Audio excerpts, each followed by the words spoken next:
अभी तक लानी ना बाबूजी के ना बुझा तन को गई बनी तबे से सागर पली बाजार करे उनका अभी तक बुझात नहीं कि हां गोरु नदी लगी है सकी ना लगी है स 13 घंटा बाजार पंचायत कथ में बैठ के केनियो भेटा गइले लोग के जाना बुझाता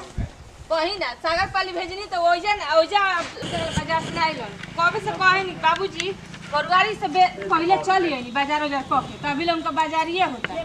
कबे का गई बनी बाजार करे अभी तक लेना है नहीं बोलेंगे गोबर पानी में सानी पानी कुल करे के पड़ल बाटे ओ देना तो कहे न बोला कि का रे काता का पड़ी कोई बड़न बाजार करे अभी तक लेना आइलो ये तो सभी मन तो पड़ता पानी लिया के डाली के भूसा लिया के डाली के गोबर पहले का कुछ बुझाते नहीं थे अब भाई कुछ हो ना कइले का रे हां हे तो हम आज ही हमारा देहिया हे दो नहवा दे हमरा के आ गई नी बाजार हो गईल बाजार हो गई कि ये तारा कुले धीर से धक्का मारत हो धीर से धक्का मारत हो का लिए हिया हां क्या बाबूजी घाम लागल बा का काम लगत हमके हटा चाहता हो चौपाती घरवा में हाथवा में गोबर लगइले बनी देख का हो गइल बा अरे आवत है थक के तनी ससु ताले तो चली लेके घरवा में आई के जे बैठ गई थी कि तक बर्फी मुंह में किए बुका कि डायरेक्ट घरों में लेके जाते चली पानी नहीं खोवा कटाइबू मुंहवा में चली पानी नहीं पी ली ऐसा नहीं पानी करे के गोरुवारी करे कोई ना बुझा लगे सर से करा लेके चली तो 13 बजे ले बाजारिया हो जाला वहां के ये हो जाला एक तो सब्जियों लियावा एक तो आनी ये करे आई पकड़ी ली चली कहाँ चली चली घरवा में अरे रुक जरा पापा तेज का बैठल बनी चली घरवा में तोरे माई के गोरत है कि आई तो आइला भी बोला तोरे माई के यही से बैठल है आई पकड़ी पकड़ी है चली घरवा में भागे लगा बाबूजी गोजी नहीं लगा भैया से कहते हैं संडो गोजी लिया का तो रोज जाता था लिया कनी का मुंह बात तेरा घप से ना अगर आलू प्याज टमाटर बिना भूखाई रहलू मारत मुंह आते बाबा इनके हमके जानते ना तू भी छता कोणिया ना तो लेकर डोलई ह ठीक बना मैंने कह रहा अभी आई नहीं बाबूजी घरवा में गंजी के ले जो हुरा दाल रोटी दे दे को बहु ना कि नहीं हमारे खाती अबे कहा जे अपन ससुरारी ले जाए के ना आ समझिए ना तो गप से ना पूछौ लेके चल जी हैं हां जाई समझाओ तारे ससुरारी समझा देखते हैं बाबूजी देख ले कितना बोल के गई ना बाप रे आधा किलो आलू लेके आइल बनी आई हाई के काल प्याज दिया के सुखाई कि ना सुखाई तो का तोरे माई का करे जवाब बेच के लिए आई तो हर माई तिलक भर देले का हमर लाइका का करे जवाब में आए कि बैंक कहीं हां बैठाई ले कि तोरे खातिर पूरा खाची के लिया दी जितना बनावा तना हुआ तना तो गाई में डाल देता हूं औदी में डाल देता हूं मने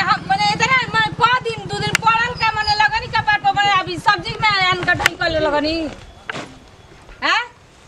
को उजरंती ना मनबो तो हमारे हाथवा में काय गो मर्डर लिखल तुरंत काट के में गाड़ दे हां चल सानी पानी करी मोटर बंद ना कटन मारी आई पकड़ी तू हमारे मत ना तू ना तो या समझ में आई पकड़ी ना जा करे हम गोबर हाथ लगल बन बाबूजी तो वो तो तोरा मुंह में बहिन हम चिन्हबो ना करब कि तू रवीना टंडन हऊ या पतो है रानी है आई पकड़ी हम हाथ धो के होतनी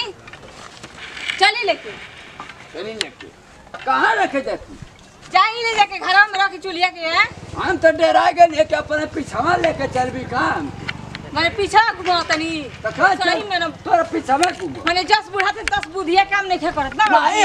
हम 10 बूढ़ा थी 10 गो हम मेहरारू रखवाल बना रखी दी हम लेके जातन ठीक बना गोरु पानी करी कुल ना दिशा में भूसा से लेके डाले भूसा गोरु डलवावत एमन का डलली है रे चलत है जाना ताकि पूरा खानदान ही एक खरीद ले देखा लुपुर चलत है सांप मछली नागिन बोल है घर के असली चलत है जाना था कि कोई करोड़ का मालिक बोल है देखा इनकर बाप रे बाप करत है ये हमारी के सिखावत है हमारे सामने आइलू गवने बिया के हम के सिखावत है कि इतना कहे लेट आवत हवा तू का करेजा चुनत रहलू के बीनत रहलू का आय अपन करेजा इजे छिटा गल बीनत रहलू कहो महारानी आय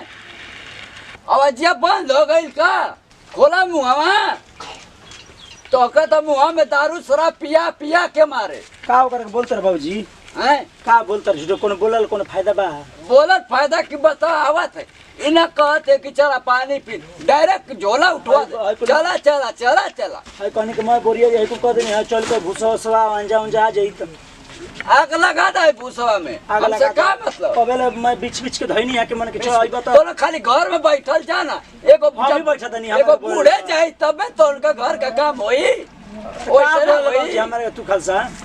नहीं ना बोलियो अच्छा तो कौन ये लगवैला हां कहाँ लगवैला की लगवैले का लगवैले बड़ा है सही का लगवैले बड़ा लगवैले बने आधा टूटले बा आधा अलग होइले बने कहियो बनवैला कहाँ तो कहीं बनवैला हां पतंगू के दुकानिया पतंगू की दुकानिया पतंग कहानी को करा तो करिए धर आई चल बा माय गोपदा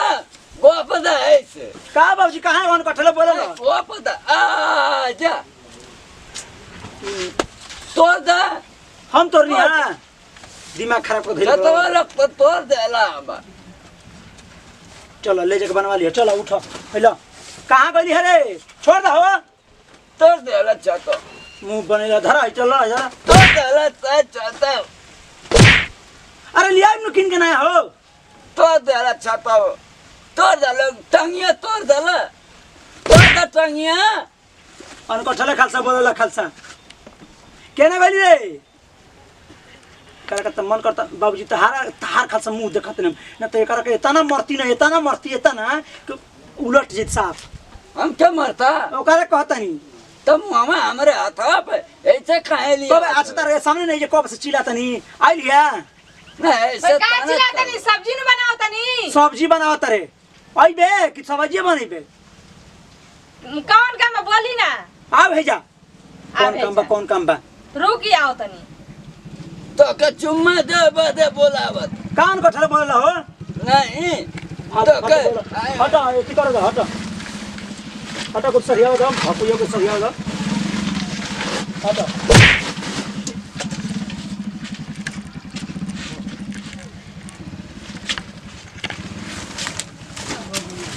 काजी का कहतनी हां आ एक भकुयो को दे दे बड़का रे बाबूजी से पूछिए हमरा का एक भकुया हो हैं एक भकुया अब बाबूजी कहाँ रोवत है? उतन बुल के घरे दे देनी है छाता बनाओगे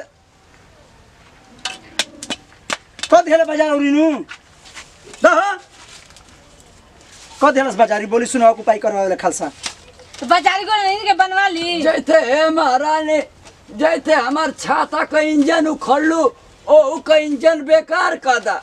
भकुए देले बनी ओकरा खारा केकरा के दल बड़ा हो कहां से देले बनी केकरा के दल बड़ा छतवा काहे तोड़ल बे हम पूछत तन बताओ केकरा के दल बड़ा खिचनी है दल टूट गइला कि चलू भगवान करे तोहरे तड़ी का पैतानी खींच दे भगवान दे भकुए दे आवा तू भकु लेके रे दान दान हो पता गई नहीं लेके भकु आओ दे दे भकु दे दे जाई भकुए मांग लियाई जैसे हमार छाता उखड़लू वैसे तोहर बाह उकच जाए बाबूजी सरापी मत दे हम दे दे हाँ। ले जाके बनवा ले हमार छाता का इंजन बतावा उखाड़ देला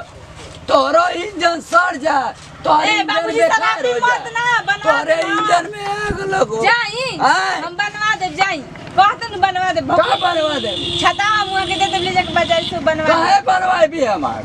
निकल गल तो वहां के ले जाके जोड़वा है ठीक है जाई आ भकुए मांग के लिए भूसावना भराई जाई तो जाई हम जाते हमारे छाता का इंजन है उखाड़ देला लाजा शरम ना कि उहे इंजन पकड़ के आ चलीला हैं सर कहीं का हमके बकू डुआवा तो डुआवा तू ही लेके आवा हम तो कहीं लेके जाई करा लोग चाहे मारा चाहे जिया